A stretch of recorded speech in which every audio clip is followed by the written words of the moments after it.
getting married should not mean losing yourself. But sometimes, slowly and quietly, it happens. You stop doing the things you love. You stop pursuing the goals you once had. You stop expressing your opinions because you don't want another argument. You start measuring every decision by how your partner will react. And one day, you look at yourself and realize, I don't even recognize myself anymore. If that sounds familiar, this conversation is for you. Today, we're talking about 5 signs you may be losing yourself in your marriage and what you can do about it. Sign 1. You have stopped doing the things that make you feel like you. Before marriage, you probably had interests. Maybe you enjoyed reading. Maybe you loved dressing up. Maybe you had a career goal. Maybe you enjoyed spending time with friends. Maybe you had a business idea you couldn't stop thinking about. But somewhere along the way, everything became about your husband, your children, your home, your responsibilities, and everybody else's needs. And your own needs moved to the bottom of the list. Being a wife is important. Being a mother is important. Taking care of your family is important. But you are also important. Your identity should not disappear because your responsibilities increased. Marriage should make room for 2 people to grow. So ask yourself, what did I used to enjoy before marriage that I no longer make time for? That answer may tell you something. Sign 2. You are afraid to express your real opinion. A healthy marriage doesn't mean you will always agree. You will disagree. You will have different opinions. You will want different things sometimes. That's normal. But if you constantly keep quiet because you're afraid of your partner's reaction, if you agree just to avoid conflict, if you carefully choose your words because you know expressing yourself will lead to anger, insults, or punishment, then something is wrong. Peace is important. But silence is not always peace. Sometimes, silence is simply someone being afraid to speak. You should be able to have an opinion in your marriage.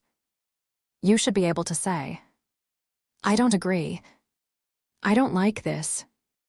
I need help. I want something different. I am hurt. I have a dream. A healthy relationship should have room for honest conversations. Sign 3. Your entire life revolves around your partner. This one can be difficult to recognize because it can look like love. You want to spend time together. You want to support your husband. You want to make the marriage work. Those things are good. But your partner shouldn't become your entire world. You still need friendships. You still need interests. You still need personal goals. You still need intellectual growth. You still need financial awareness. You still need a relationship with yourself. Your husband can be an important part of your life without being your entire identity. And the same should be true for him. Healthy marriage is partnership, not disappearance. Sign 4. You have given up on your own growth. This is one I really want women to think about. You got married, and then life became busy. Work, children, bills, cooking, cleaning, family responsibilities. And suddenly, 5 years have passed. You haven't learned anything new. You haven't pursued that qualification. You haven't developed that skill.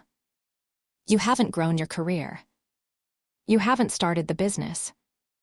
You haven't even thought about what you want anymore. Please don't misunderstand me. There will be seasons in life when you have to slow down. That's okay. But slowing down is different from giving up on yourself. You can love your family and still have ambitions. You can be a good wife and still want a career. You can be a mother and still want to build something. You can support your husband's dreams and still pursue your own. Your marriage should not be the end of your becoming.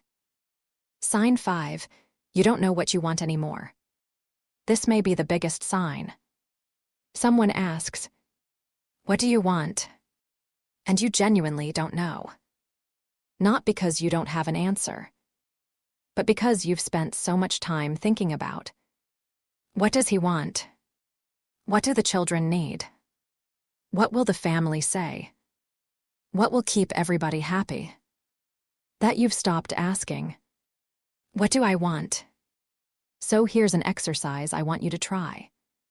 Take a piece of paper and write these 5 questions. What do I want for myself? What kind of woman do I want to become? What do I want my career or business to look like? What do I want financially? What have I been postponing because I keep putting everyone else first? Don't judge your answers. Just write them down. Because sometimes, before you can change your life, you have to remember what you actually want from it. So, what do you do if you realize you've lost yourself? Don't panic, and don't immediately conclude that your marriage is the problem. Start small. Start by getting reacquainted with yourself. Pick up an old interest. Learn something new. Reconnect with a healthy friendship. Set a personal goal. Take your finances seriously. Return to your career ambitions. Have honest conversations with your spouse. And most importantly, give yourself permission to grow again. You don't have to become the woman you were before marriage. You can become an even better version of yourself. A woman who knows herself. A woman who knows what she wants.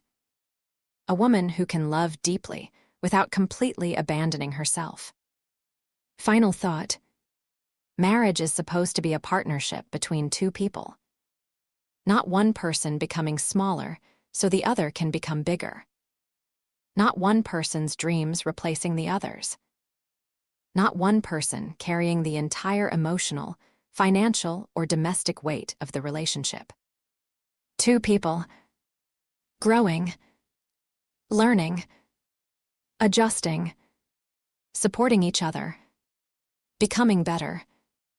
So if you've been feeling like you've disappeared inside your marriage, please don't ignore that feeling. It may be time to start finding yourself again. And remember, being married should add a new chapter to your story. It shouldn't erase the chapters that made you who you are. If this conversation spoke to you, welcome to MBThrive. This is a space where we talk honestly about relationships, marriage, money, personal growth, and becoming the woman you want to be. Subscribe to MBThrive for more practical conversations like this. And if you're ready to have better conversations about money in your marriage, check out Let's Talk About Money on the MBThrive website. Until next time, keep growing, keep learning, keep thriving.